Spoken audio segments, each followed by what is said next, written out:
Hello, I'm Jack Blanchard. And I'm Megan Messerly. It's Monday, June 23rd. And this is the Playbook podcast. And as you can hear, we've got Megan with us today from our White House team. Hello, Megan. Thanks for joining us this morning. So good to be here. And it is a hot morning. I gather we are going to hit triple-digit temperatures in DC today. It's truly wild. I spent some time reporting in Vegas and used to the heat, but not this kind of heat. I'm not used to this kind of heat. The hottest, I looked this up before we came on, the hottest temperature ever recorded in the UK is 104, ever in the history. I think we might actually just top that today in DC. Yeah, absolutely. Plus with the humidity, it just is brutal. It's brutal indeed. So yeah, any tips that anyone's got on how the heck a very pasty-faced white British person should stay cool in this temperature, I very much appreciate. There is a lot going on, as we know. Obviously, the big story today, as it has been over the weekend, is the latest on Iran and all the fallout from the attacks on Saturday night. Megan, you and I will get into that in just a moment. A couple of other headlines just to keep an eye out for today for people following the news in Washington. It's a big day for the big, beautiful bill because the Senate is reconvening this afternoon. We're expecting GOP senators to get together tonight to talk about where that is up to. The plan is for a vote later this week, although we don't know whether that's going to happen. But that story will be being watched very, very closely indeed. And a couple of cabinet secretaries out and about to keep an eye out for as well. Attorney General Pam Bondi is before a House committee this afternoon, and Robert F. Kennedy Jr. is doing a press conference on health insurance this afternoon as well. You know, they're sort of middle ranking stories compared to the big one, Megan, that everyone's talking about. I mean, so much has happened since we last recorded this podcast on Friday morning. The world has changed with those airstrikes on Saturday night. Before we get into the detail of it, Megan, this feels to me like, you know, we've had so many big moments of the Trump second term already 5 or 6 months in. This to me feels like maybe the most significant thing that's happened so far. I think it really is for a couple of different reasons. I mean, one, I just see this as such a pivotal moment for defining the future of the Republican Party and the MAGA movement, right? What direction is it going? What does America first really mean? And this is a massive test of that and of the president's ability to hold this coalition together. Not to say anything about obviously the massive global implications as, you know, the US navigates its place in the world, a very different place in the world, obviously, under Donald Trump. So I think you're totally spot on there, Jack. Yeah, okay. Big domestic implications, big international implications. Let's talk about some of them. Where we are this morning is there's still some big things that we just don't know how they're going to play out. One is quite how successful these strikes actually were. We've seen kind of ropey satellite footage. We've heard the president tell us they were great. He was on Truth Social again last night talking about obliteration, monumental damage. But we don't really know for sure what's going on underground, right? And I suspect not even the US government really knows for sure what's going on, where those bunker buster bombs were supposed to have hit. No one really knows the extent of the damage, and therefore they can't really know how successful this has been.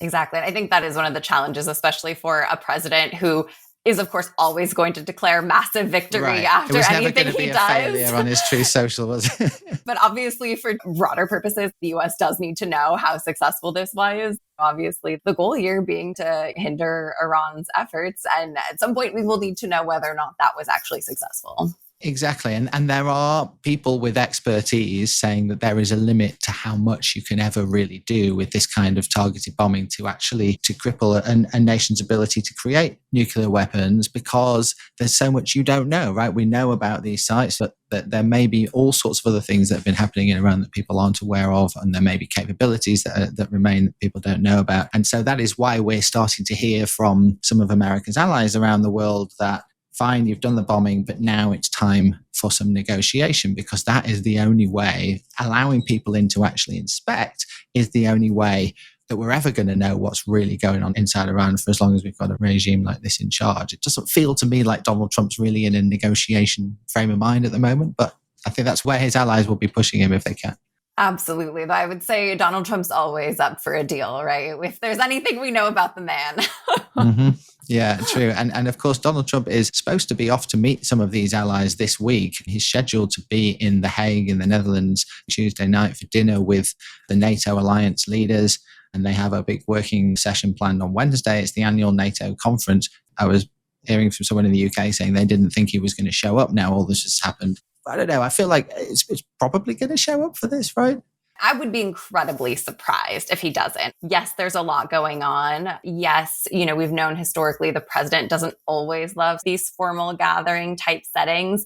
He left the last one early. I could see that happening this time around. I could see him showing up and leaving early, but he likes being the showman. He likes being the center of attention. He's not going to miss the opportunity to show up there to make his case. He wants European leaders to come and kiss the ring as they're making these promises on defense spending. I think that's a visual he wouldn't want to miss out on. I would be incredibly surprised. But again, there have been many surprising things in this presidency, so one can't rule anything out.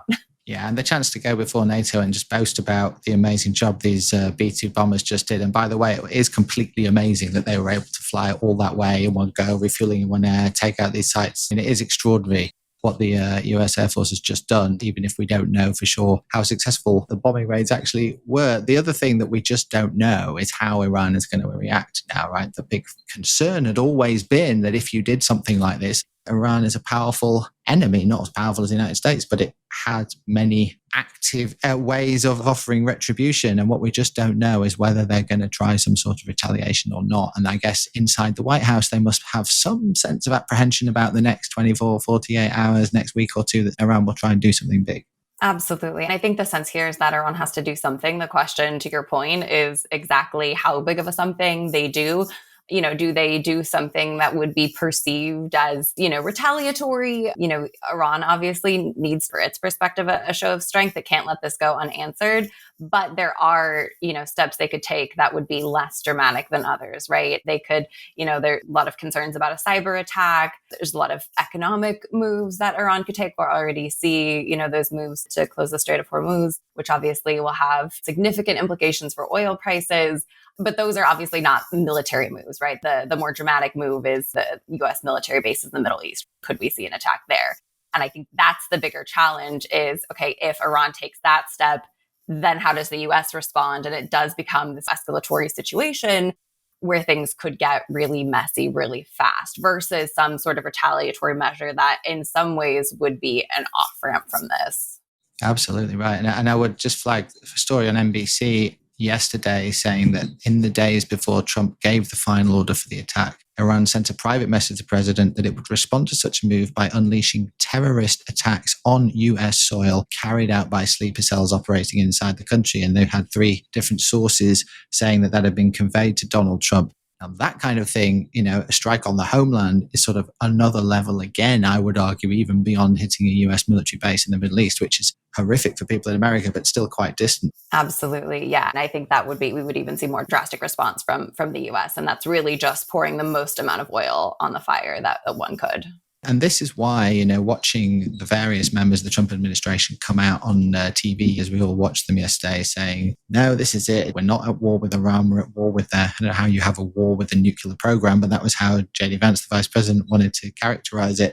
Very much keen to say that this is a very limited operation against limited specific targets. The problem is that that's all very well for America to say that. Iran may see things differently, right? I guess the next 24, 48, maybe I guess this week will give us a clear indication of whether that could escalate or not. Absolutely. And I think that just gets to this, idea of this is sort of how, the administration was able to sell this move to the base. Folks like J.D. Vance, who himself has been very skeptical of American intervention, has spoken very critically about conflict in Iraq, right? But this is the way that the administration has been selling this over the last week, is this is a targeted strike. And you've seen this, coming from prominent Trump supporters on the outside saying, trust the president, trust the process. This is a targeted strike. But to your point, if Iran comes in and makes a very significant counter move, that changes things, right? The president's not going to be able to let something massive go unanswered. And we must say as well, again, watching Rubio, watching Vance, watching Hegseth yesterday, all very on message. They've agreed this line. Vance said, our view has been very clear. We don't want regime change. Hegseth, this mission was not and has not been about regime change. Rubio, regime change is certainly not the goal of what we're working on here. Very clear single message coming through the administration right up until the president of the United States starts posting on Truth Social about regime change. Why wouldn't there be a regime change, he says, and just opens up a can of worms completely with one press of a button.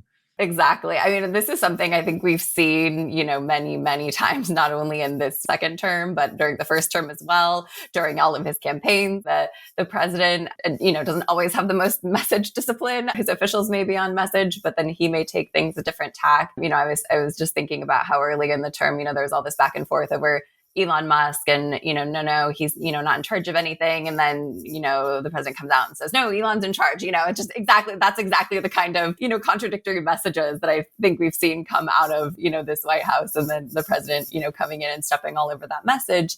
But at the same time, I think this does speak to how the president approaches these kinds of issues. He wants to keep all options on the table. Like, it would be very surprising to me if he said, no, we're going to totally take regime change off the table. Again, just with the way he sees all of this and the way that he sees this as a negotiating, he would want that leverage. He sort of can't take that off the table, even as like the official White House message is, no, this is not the goal here. I was just trying to imagine J.D. Vance, who's, as you say, he doesn't like being called an isolationist, but he's certainly not keen on intervention, just looking at his phone and seeing the president writing that and just imagine the thoughts going through his head. And that speaks to something that we should get into, which is how a message like that is going down with the sort of MAGA faithful, who, as we've talked about on this podcast last week, the movement has been very divided on this issue. Now that it's happened, how big a civil war is there happening is a contentious point to talk about, but clearly there are people who voted for Donald Trump last November who are not happy that America is starting to involve itself in such a kinetic way in the Middle East. And they will have seen him posting about on Truth Social last night, talking about regime change. Phrases just brings back memories of Iraq. It just instantly brings back, it is so associated with what happened there. How big a split do you think we're seeing in the MAGA movement, and how unsettled will some of Trump's supporters be to see him talking about it in those terms? So much of this depends on the actions he actually takes. I think his supporters do give him a long leash. They know that he says things that doesn't necessarily mean that's going to come to pass. So while obviously there's folks who aren't jazzed that he's talking about regime change, I mean, there's a lot of folks who aren't thrilled with the bombings that took place over the weekend either. But again, I think the message that we've seen, and this is a sort of credit to the White House and how they've sort of corralled many of the prominent voices here that might otherwise be skeptical. You have folks out there like Steve Bannon, again, not thrilled about the strikes, but sort of saying this, trust the president, trust the process. But I think where you're going to see the challenge come in is if things do escalate further, right? They've been able to sort of thread this needle so far by pitching this as a very, limited targeted move. But the base is going to have a big challenge. And one thing I just think about when I'm talking to so many folks who are in the MAGA movement, especially the sort of like up and coming leaders who will be the ones to carry on whatever MAGA becomes in a post-Trump world, like so many of these folks are these conservative millennials who like came of age during the Iraq war times. The imagery of seeing the war on television, going off to fight in the war themselves, that is so salient. And it is, I think, this nerve that has the ability to be pinched by all of this. I think they can sort of swallow the rhetoric if it just stays at rhetoric, and if it just stays at the level of a post on Truth Social. I think it's going to be a much, much harder pill to swallow if we actually start moving in that direction as a country.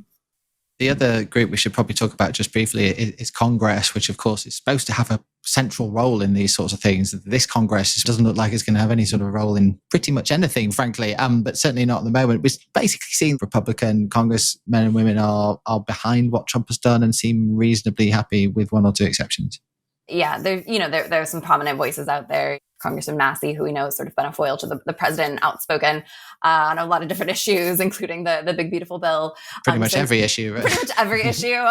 So not surprising to see him out there, and this sort of, the president truthed about this as well yesterday. But yeah, it's been interesting to see folks fall in line. Again, not that that's surprising, because that is the posture that this Congress has been taking. But I think that just sort of speaks to the position that Congress sees themselves in, and the very challenging position they're in of, on the one hand, wanting to exert their authority, but on the other hand, I think a lot of these Republican lawmakers are really pragmatic about what it means to be a member of Congress in the age of Trump, and what it means for your own reelection chances and the cohesion of the Republican Party. So there's a lot of other considerations at play beyond simply exerting Congress's authority. Yeah. All right. So there you go. A day ahead of watching and waiting and seeing if we can learn some more about these unknowns after a pretty dramatic weekend. Megan, we better leave it there. Thank you very much for joining us today. And that's all we got time for on today's Playbook podcast, but we've got much more news and analysis in today's Playbook newsletter, which you can find at politico.com/playbook. And we'll be back tomorrow. Have a great Monday.